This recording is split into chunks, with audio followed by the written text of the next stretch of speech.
우리 모두는 개인 전화번호를 가지고 있습니다. 여러분은 자기 전화번호와 사랑하는 사람의 전화번호를 외우고 있을 거예요. 하지만 이 숫자들이 무엇을 의미하는지 궁금한 적이 있으신가요? 플러스 11 또는 플러스 2, 플러스 3, 플러스 4. 나라마다 다른 숫자가 있는 이유는 무엇이고 누가 발명했을까요? 어디 알아봅시다. 국제전기통신연합, ITU라는 거대한 세계적 조직이 있습니다. 국제연합의 15개 전문기관 중 하나로 전 세계 국가 간의 안보, 외교 및 기타 여러 가지 중요한 사안을 다루는 글로벌 조직이에요. 그 임무 중에는 통신 링크 구축이 있습니다. 그리고 이것이 바로 ITU 부서의 책임 영역이죠. 이 연합에 속한 사람들은 국가별로 서로 다른 코드를 부여하고 국제통신을 조정합니다. 이들은 지구를 9개 지역으로 나눴어요. 지역에 따라 각 국가에는 국가 코드를 나타내는 숫자, 즉 고유한 접두사가 있습니다. 휴대폰에서 플러스를 입력한 다음 첫 번째 숫자를 입력하면 휴대폰이 지정된 지역의 전화선에 자동으로 연결됩니다. 다음 숫자는 이 지역의 반경을 한 지점으로 좁혀요. 간단히 말해서 먼저 대륙을 선택한 다음 국가, 해당 국가의 지역, 특정 도시의 기지국, 마지막으로 가입자의 등록번호를 선택합니다. 예를 들어 북미 번호 지정 요금제 그룹의 국가에는 플러스 00이라는 번호가 있어요. 아프리카 지역에 전화를 걸려면 플러스 2를 입력하고 특정 국가 코드를 입력해야 합니다. 코드 3과 4가 있는 지역은 유럽에 속해요. 따라서 각 숫자는 고유한 지역을 나타냅니다. 인터넷에서 지역 코드가 있는 표를 쉽게 찾을 수 있어요. 사람들이 90년대와 2000년대에 들어서야 무선 통신을 널리 사용하기 시작했다는 사실을 알고 계시나요? 그 전에는 집집마다 고정식 전화기가 하나씩 있었어요. 그런 전화기 중 일부는 숫자가 있는 버튼이 있었고 다른 일부는 디스크가 있었습니다. 전화를 걸려면 필요한 숫자가 있는 구멍에 손가락을 넣고 손가락으로 디스크를 움직이고 제자리로 돌아올 때까지 기다려야 했어요. 그 후 다음 숫자를 선택해야 했죠. 네, 당시 전화 기술을 사용하려면 인내심이라는 것이 필요했습니다. 이제 과거로 돌아가서 모든 것이 어떻게 시작됐는지 알아보죠. 1876년 알렉산더 그레이엄 벨이 최초의 전화를 발명했습니다. 1877년 사람들은 캘리포니아 네바다 카운티를 가로지르는 최초의 장거리 전화선을 설치했어요. 그 당시에는 놀라운 일이었습니다. 16km 떨어진 사람과 통화하는 것은 공상과학 소설에서나 나올 법한 일이었죠. 이 발명품은 전 세계로 빠르게 퍼졌습니다. 19세기 말에는 부자들만 유선 전화를 사용할 수 있었다면 20세기에는 거의 모든 가정에서 유선 전화가 보편적인 기기가 됐어요. 사용자 수는 전 세계적으로 수억 명에 달했습니다. 그러던 중 무선 기술이 등장했죠. 1973년 모토로라는 무선 전화기의 첫 번째 프로토타입을 출시했습니다. 그리고 불과 10년 후에 판매에 들어갔어요. 이 무거운 장치는 벽돌처럼 크고 1kg이나 나갔어요. 30개의 번호를 저장할 수 있고 60분 동안 작동할 수 있는 배터리가 장착되어 있었습니다. 그 후 20년 동안 이러한 휴대폰의 인기는 증가했어요. 그리고 1993년 IBM은 최초의 스마트폰을 출시했습니다. 2년 후 이 장치는 공식적으로 $1,100에 시장에 출시됐어요. 6개월 만에 5만 대 이상의 전화기가 판매되었습니다. 최초의 스마트폰에는 터치스크린이 장착됐어요. 이메일과 팩스를 주고받을 수 있었죠. 달력 주소로 회의 플래너 기능도 있었습니다. 또한 터치 키보드와 스타일러스도 있었어요. 1995년 무선 가입자 수는 약 3,500만 명이었습니다. 2008년에는 이 숫자가 2억 7천만 명으로 증가했어요. 이 기간 동안 미국 가정의 약 25%가 유선 전화를 포기했습니다. 20세기 초 최초의 전화기가 보급되기 시작했을 때 발명가 니콜라 테슬라는 스마트폰의 등장을 예견했습니다. 그는 1926년 무선이 완벽하게 적용되면 지구 전체가 거대한 두뇌로 바뀔 것이라고 말했습니다.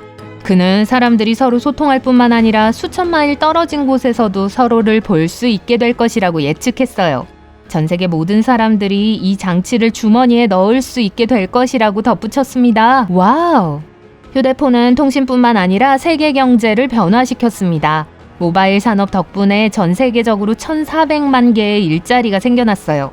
1,700만 개의 다른 일자리도 이 산업으로부터 혜택을 받고 있습니다. 예를 들어 스마트폰용 카메라와 렌즈를 취급하는 회사가 있어요. 그리고 일자리 수는 지속적으로 증가하고 있습니다. 아마도 여러분은 손에 들고 있는 기기가 얼마나 강력한지 모르실 거예요. 스마트폰은 1969년에 출시된 나사의 내비게이션 컴퓨터보다 1000배 이상 강력합니다. 그 컴퓨터는 64kB의 메모리를 가지고 있었고 0.043MHz의 주파수를 사용했어요.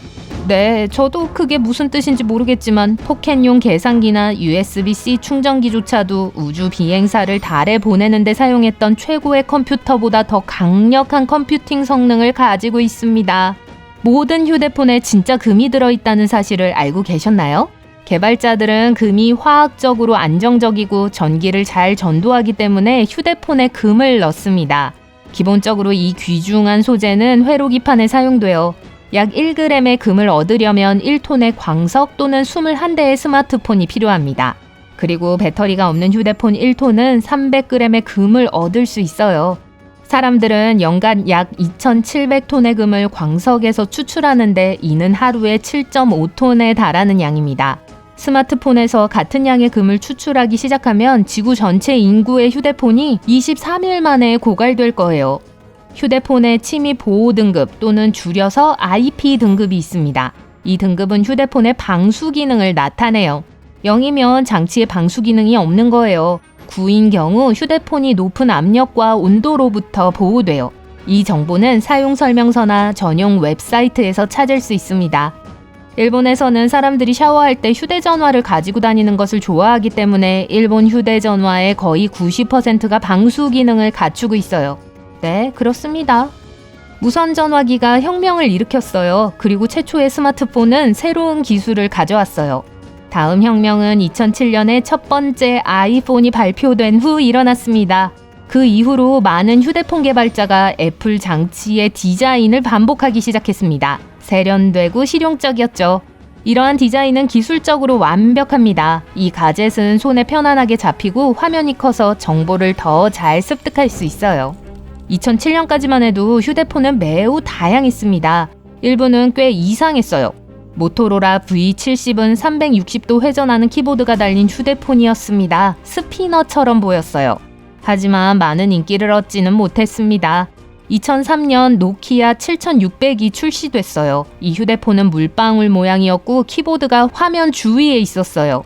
하이얼 P7 펜폰은 펜으로도 사용할 수 있었어요. 하지만 동시에 TV 리모컨처럼 보였죠.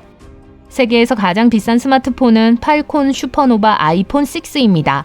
케이스는 24캐럿 금이 추가된 플래티늄으로 만들어졌어요.